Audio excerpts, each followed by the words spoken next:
নির্বাচন বা রাজনৈতিক বিষয় নিয়ে সেনাবাহিনীর কোনো মতামত দেওয়ার এখতিয়ার নেই বলে জানিয়েছেন এনসিপির আহ্বায়ক নাহিদ ইসলাম। আওয়ামী লীগ নিষিদ্ধের কোনো পরিকল্পনা নেই সরকারের প্রধান উপদেষ্টার এমন বক্তব্যের নিন্দা জানান তিনি। জুলাই গণহত্যায় দলটির বিচার চলাকালে নিবন্ধন বাতিলের দাবি জানান নাহিদ ইসলাম। এ সময় হাসনাত আবদুল্লাহ জানান, সেনাবাহিনীর সাথে যে আলোচনা হয়েছে তা রাজনীতিতে হস্তক্ষেপ বলে মনে করেন তারা।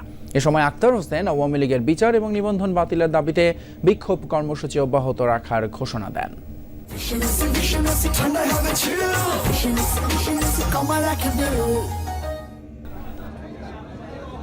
বৃহস্পতিবার রাত থেকে সামাজিক যোগাযোগ মাধ্যমে সেনাবাহিনী নিয়ে নানান পোস্ট দিতে দেখা গেছে জাতীয় নাগরিক পার্টির কেন্দ্রীয় নেতাসহ বিভিন্ন সমন্বয়কদের।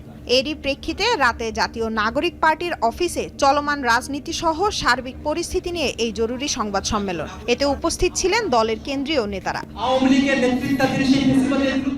সংবাদ সম্মেলনে এনসিপির আহ্বায়ক নাহিদ ইসলাম বলেন, নির্বাচন বা রাজনৈতিক বিষয় নিয়ে সেনাবাহিনীর কোনো মতামত দেওয়ার এখতিয়ার নেই।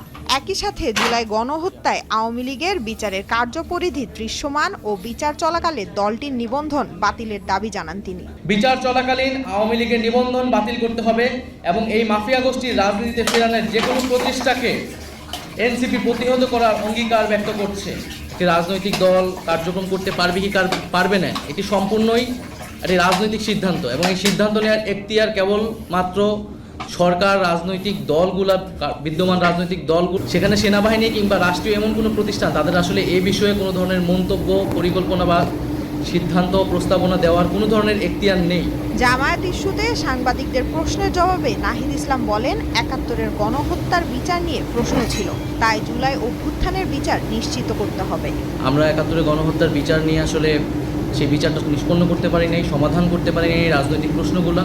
সেটি যাতে আর পুনরাবৃত্তি না হয় এই কারণেই কিন্তু আওয়ামী লীগের বিচার নিয়ে আমরা স্ট্রিক্ট এবং এই বিচারটা আমরা নিষ্পন্ন দেখতে চাই। তবে রাজনৈতিকভাবে এই মুহূর্তে বাংলাদেশের সবচেয়ে গুরুত্বপূর্ণ কনসার্নের জায়গাটা হচ্ছে আওয়ামী লীগ। ফলে আওয়ামী লীগের বিচার এবং আওয়ামী লীগের যে নিবন্ধন বাতিল সহ তাকে রাজনৈতিক এবং সাংগঠনিকভাবে কার্যক্রম থেকে বিরত রাখার বিষয়ে সরকার এবং সকল রাজনৈতিক ফ্যাসিবাদ বিরোধী রাজনৈতিক পক্ষগুলোকে আমরা একত্রিত হওয়ার আহ্বান জানাচ্ছি। এ সময় দলের সদস্য সচিব আক্তার হোসেন জানান, অভ্যুত্থানের ৭ মাস পর দেশি বিদেশি অনেকে আওয়ামী লীগের পুনর্বাসনের পক্ষে কথা বলছে। তিনি আওয়ামী লীগের বিচার ও নিবন্ধন বাতিলের দাবিতে বিক্ষোভ কর্মসূচি অব্যাহত রাখার ঘোষণা দেন। রাষ্ট্রের বিভিন্ন পর্যায়ে আওয়ামী লীগকে পুনর্বাসন করবার নানা ধরনের ষড়যন্ত্রের কথা আমরা বিভিন্ন সময় শুনে থাকি। বিদেশি শক্তিগুলো অনেক সময় আওয়ামী লীগের পুনর্বাসনের পক্ষে সম্মতি উৎপাদনের চেষ্টা করে থাকে। আওয়ামী লীগের বিচার এবং নিবন্ধন বাতিলের দাবিতে সারা দেশে এনসিপির নেতৃত্বে ছাত্র জনতাকে সাথে নিয়ে বিক্ষোভ কর্মসূচি অব্যাহত থাকবে। সেনাবাহিনীর সাথে যে আলোচনা হয়েছে তা রাজনীতিতে হস্তক্ষেপ বলে মনে করেন জাতীয় নাগরিক পার্টির দক্ষিণাঞ্চলের মুখ্য সংগঠক হাসনাত আবদুল্লাহ।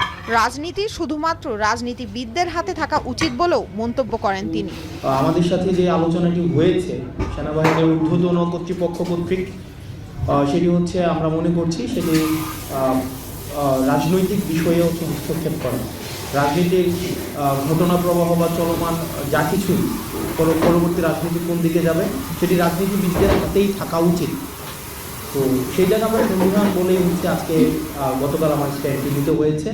আওয়ামী লীগকে প্রথমে তাদের দোষ স্বীকার করতে হবে এবং বিচার নিশ্চিত করতে হবে, তারপরে কিছু হলে হতেও পারে বলে জানান হাসনাত আবদুল্লাহ। আওয়ামী লীগের আগে বিচার নিশ্চিত করতে হবে, তাকে দল হিসাবে বিচার নিশ্চিত করতে হবে, অপরাধ স্বীকার করতে হবে, তারপর অন্য কোনো আলোচনা হইতে পারে। এর আগে কোনো ধরনের আলোচনা হইতে পারবে না। লামিয়া তিথি, যমুনা নিউজ, ঢাকা।